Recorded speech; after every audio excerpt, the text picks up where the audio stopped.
The Trial from writer-director Aaron Sorkin is a film about the 1968 Democratic National Convention riots where police and a lot of protesters basically got into an altercation and causing a bunch of damage and kind of the aftermath. The film focuses on 8 originally and then 6 defendants who were supposed to be these lead protesters or organizers, and it's an okay film but not a great film, and actually not really a good Aaron Sorkin courtroom drama in my opinion.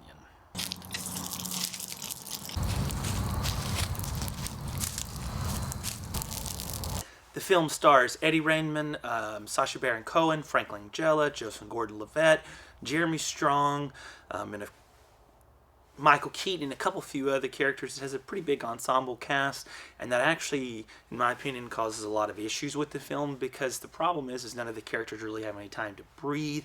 You don't really get any information to the background other than in the opening. You get like a couple montage like sequence where it shows us the different characters. Some of them are part of these yippies. Bobby Seale is a Black Panther member, and then there's several other ones from some of the different movements going on at the time. I don't know all of their names, but basically what happens is these were people that were known by the authorities or officials because they had already went and tried to get a permit to host protests for the National Convention, but were unable to get it. So basically they just pick and choose these cats and brought them in and said, we're going to try you. And they even brought in Bobby Seale's character, who several times through the movie it's explicitly stated that he was only in the area for a small amount of time, and that his sole reason of being tried with these other cats is because it's trying to impress upon a mostly white or an all-white jury that here's this Black Panther guy, he's mean, he's evil, he's militant, he's a bad, nasty black guy, and you got to convict them all because of that. And they do a decent job with his character. Bobby Seale's character is the only one in the film that I really cared about to know more about, because he's the one that you really don't get anything else about. The other characters have moments where they do that montage scene again and they kind of go back to them, and you get a little bit more of their backstory and about what happened to them during and leading up to the riots, the couple days that the convention was going on. But you don't really get that about Bobby Seale. All you get told is that he was there, he tried to start this, and this is obviously the judge being an asshole to him the whole time, or the prosecutors, and he's like, I don't have my lawyer here, let me speak, let me defend myself. They won't let him do it. They're being obviously very just nasty and racist towards him. And at one point, I'm pretty sure this happened in the actual court case when they strapped him down, and Aaron Sorkin makes a point of bounding and gagging this black man in the middle of this court trial and kind of highlighting it, and then he's declared a mistrial, and then he kind of goes away and you never hear from him again. And that's one of the things with like the other characters is they only let several of them have these more in-depth backstories, and it didn't really flesh out any of their characters because they're all pretty good actors. Eddie Raymond's doing his little voice playing Tom Hayden, and Sacha Baron Cohen is playing Abby Hoffman, and he's doing a pretty good job. He's actually a pretty good actor when he's able to do something that's not just comedy. And it's not terrible, but again, it's more or less just kind of focusing on the nastiness of the judge and kind of society at the time and how it's looking down on these protesters and trying to frame it as if they're the ones that are being violent and not the actual police who started the riot, which that comes back in because the original attorney general, who's played by Michael Keaton, said the cops caused the riot, and then the new attorney general comes in, and he's basically the one that says, no, the cops didn't start the riot, these people did, we're going to charge them.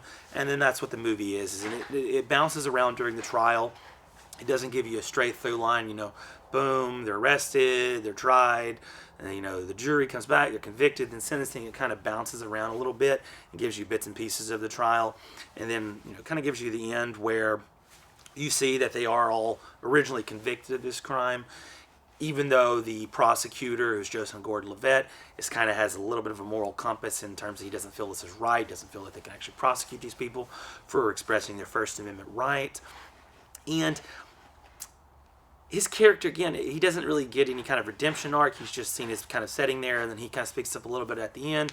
It's shut down by the judge, and then they have the sentencing, and Eddie Raymond's character is given the last opportunity to come out and say something, and this is after Abby Hoffman takes a stand and testifies, because Eddie Raymond's character uses vague pronouns, which they make a point of pointing out that when he gives speeches and stuff, vague possessive pronouns. So he can be misconstrued in what he says, and that's what happened. On what you find out is he was misconstrued at the day of the riot and what he said, so they try to turn and twist on him. So Abby gets up there and talks, and then it cuts to the sentencing phase where Eddie Raymond's character is given a final statement. He kind of stands up in front of the court and starts reading off the names of all the people that had died in the Vietnam War while the trial was going on. It's kind of a powerful moment there, but really it's kind of inconsistent in terms of how earlier in the film they try to get you to like or develop a connection to these different characters, and the only one I developed a connection to was the Bobby Seale character, who wasn't giving any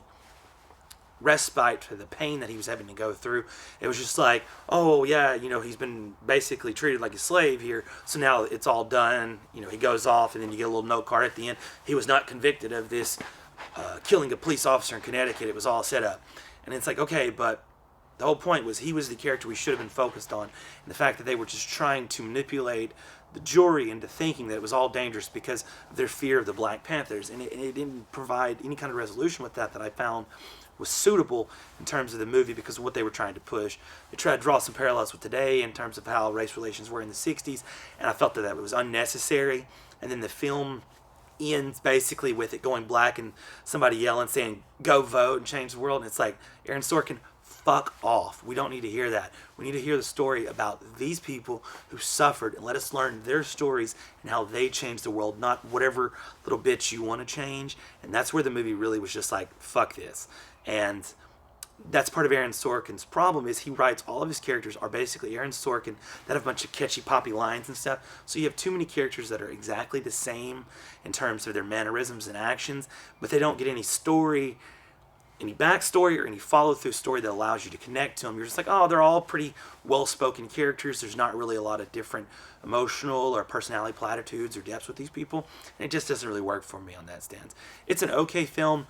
It's free. It's on Netflix, so you might as well watch it if you got Netflix and a couple hours to spare, because it is paced pretty well, so it does work mostly, but it's going to leave you wanting more and want to learn more about the crime, because the way the film was portrayed, you can tell they take some liberties with it, and you're like, okay, maybe it wasn't that bad. So it actually might inspire you to look more into the case and try to learn a little bit about it. But it's just not a very good movie in terms of that. It's one of those ones that, because of the acting, is pretty decent. I would recommend it. The screenplay is it's too Aaron Sorkin-ish. He's trying to redo The Social Network again. He's trying to do a few good men, but there's no Jack Nicholson to go, you can't handle the truth. All there is Eddie Raymond doing his little, and Abby Hoffman being like, what the hell, Sacha Baron Cohen doing a good job, but he's just taking up too much and not really giving us anything to take away from it. And it's one of those ones I would probably half recommend it again. If you like history and don't know anything about this, watch this movie, but definitely read some else about it. But if you don't like getting beat over the head with the message at the end of the movie that was okay, then I probably wouldn't recommend this. It's just kind of a fair to middling movie. It's clearly an Oscar bait film that was released with all the COVID stuff going on, specifically to try to get some props for Aaron Sorkin. But it's kind of a sophomore slump in terms of a directing performance for him, and it's just not that good, to be honest. Thank you. Feel free to like, subscribe, share, and have a good day.